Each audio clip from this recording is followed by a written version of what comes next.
안녕하세요. 복지부 MC 따수입니다. 코로나19 감염이 의심된다면 누구나 피해갈 수 없는 것이 있습니다. 바로 코로나19 진단검사인데요. 오늘은 코로나TV 3회차를 맞이해서 코로나19 진단검사에 대해서 보다 정확하게, 확실하게, 완벽하게 알아보도록 하겠습니다. 매주 코로나19에 대해서 명쾌하게 소개해주고 계신 정기석 코로나19 특별 대응 단장님 모셨습니다. 네, 반갑습니다. 네, 안녕하세요.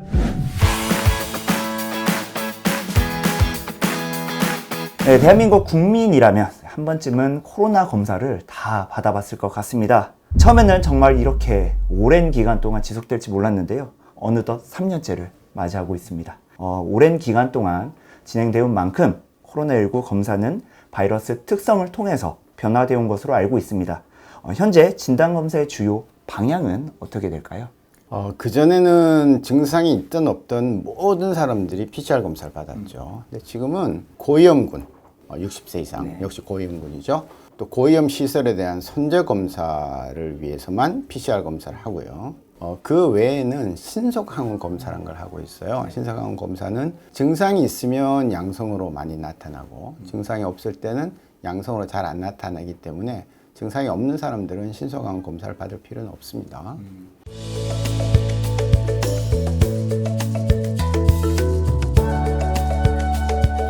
고위험군은 PCR 검사, 일반 분들은 신속항원 검사를 받는다고 말씀하셨는데 둘은 어떤 차이가 있는 건가요?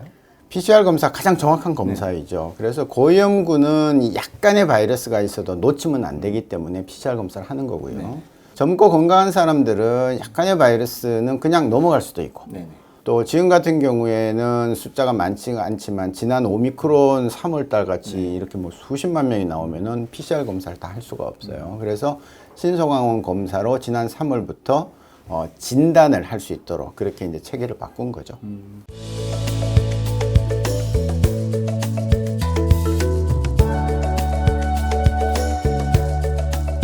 코로나19 검사를 더 이상 받지 않는 날이 어서 오길 기대하면서 이번 회차에서는 코로나19 진단 검사에 대해서 지금부터 하나씩 짚어보면서 팩트체크 해보도록 하겠습니다. 신속항원 검사를 늘리면서 PCR 검사 수가 줄어들었다. 세모입니다. 왜냐하면 필수적으로 해야 되는 PCR 검사는 줄어들지 않았습니다. 그리고 환자가 늘면 PCR 검사가 늘었고 환자가 줄면 PCR 검사가 따라서 비율은 줄지 않았죠. 그러나 절대수는 사실은 줄 수밖에 없어요. 왜냐하면 상당히 많은 병의원에서 신속항원 검사를 하죠. 그러면 검사를 2개 할 필요가 없겠죠. 신속항원 검사를 하는 병의원이 전국에 13,000개에 달합니다. 그렇기 때문에 전국에 있는 병의원 3개 중에 하나는 다 하고 있다고 봐야 돼요. 그걸 하고 PCR 검사는 특수계층 또 특수지역의 시설에만 하고 있다. 그렇게 보시면 됩니다. 네.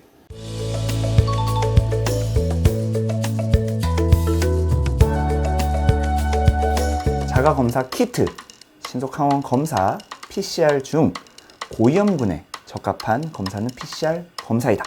아닙니다. PCR 검사가 고위험군에 꼭 적합한 건 아니에요.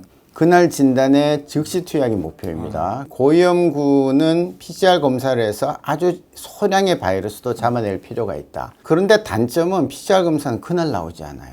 제가 병원에서 해도 제 거 6시간 뒤에 할 수 있어요. 증상이 있는 경우에는 고위험군이라도 신속항원 검사를 해서 일단 확인을 하고 증상이 있는데 혹시 너무 바이러스가 양이 적어서 안 나올지 모르니까 PCR 검사를 하고 이렇게 해서 끝까지 검사를 하는 게 필요하고요. PCR이 고위험군에만 꼭 해야 된다 이런 것은 아닙니다.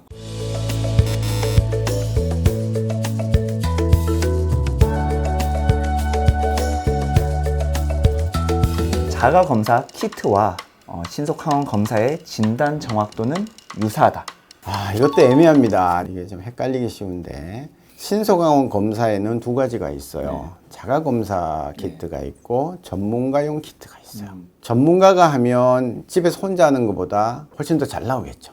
왜냐하면 바이러스가 이 안쪽에 붙어 있거든요. 요 코끝에보다는 저 뒤에 비인두라고 부르는 코 뒤쪽에 가까운 우리 벽에 붙어 있기 때문에 그래서 깊이 넣어야 되는데 집에서 할 땐 깊이 못 넣습니다. 왜냐하면 해부학적 구조를 모르시기 때문에 잘못 넣다가는 또 오히려 다칠 수 있고 그래서 전문가한테 의사한테 가서 검사를 하라는 거고요. 자가검사 키트만 갖고는 음성이 나와도 잘못해서 안 나올 수가 있으니까 진단으로 인정은 안 하는 것이죠.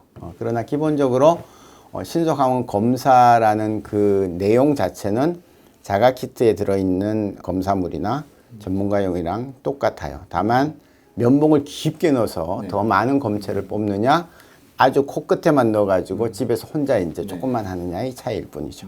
그렇군요.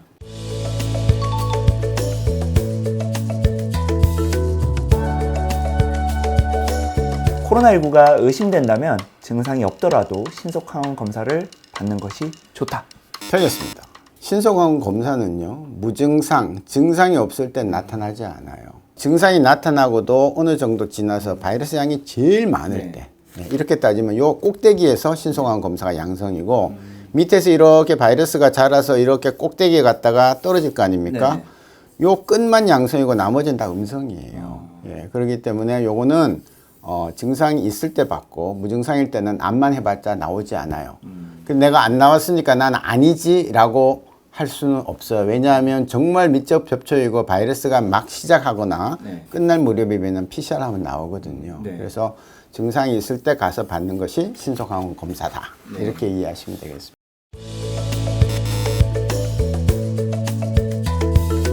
해외 입국자는 입국 후 24시간 이내 PCR 검사를 받는 것이 좋다. 네, 오해입니다. 받는 것이 좋다가 아니라 반드시 받아야 됩니다. 왜냐하면 귀국 전에 검사가 이제 아마 점진적으로 폐지가 될 거예요. 그러면 들어왔을 때에 바이러스를 갖고 들어온 사람들을 찾을 길이 없습니다. 그래서 다음날 자정 전까지 검사를 꼭 하셔야 되고요. PCR 검사를 하셔야 되고, 그 결과가 나오기 전까지는 가급적 사람들을 만나지 않고 결과를 보고 나서 움직이시라, 그렇게 권해드립니다.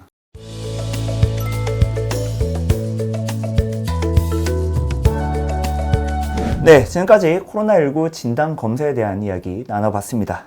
코로나 증상이 있더라도 검사가 두렵거나 받는 것을 꺼리시는 분들도 사실 좀 있는 것 같습니다. 그런 분들을 위해서 마지막으로 한 말씀 부탁드립니다. 제가 코로나 검사 저도 많이 받아봤는데요. 그렇게 아프지 않습니다. 그리고 특히 고위험군인 경우에는 그 약간 불편하시더라도 검사를 해야 이 병으로 인한 중증 사망의 위험을 확 줄일 수가 있죠. 이제는 검사하면 즉시 투약이 되는 원스톱 진료센터 패스트 트랙을 다 만들어 놨습니다. 그래서 60세 이상의 모든 국민들, 60세 미만이면 만성 질환을 앓고 있는 모든 분들은 증상이 있을 때 반드시 검사를 받고 즉시 투약이 되면 사망과 중증률을 50% 이상 다 줄일 수가 있어요. 그래서 검사를 두려워하지 마시고 즉시 하시라, 그렇게 권합니다. 네, 오늘도 명쾌하게 설명 잘 들었습니다. 코로나 바이러스에 대한 국민 궁금증, 의문이 대한민국에서 사라지는 그날까지 코로나19 TV는 쭉 계속됩니다. 감사합니다.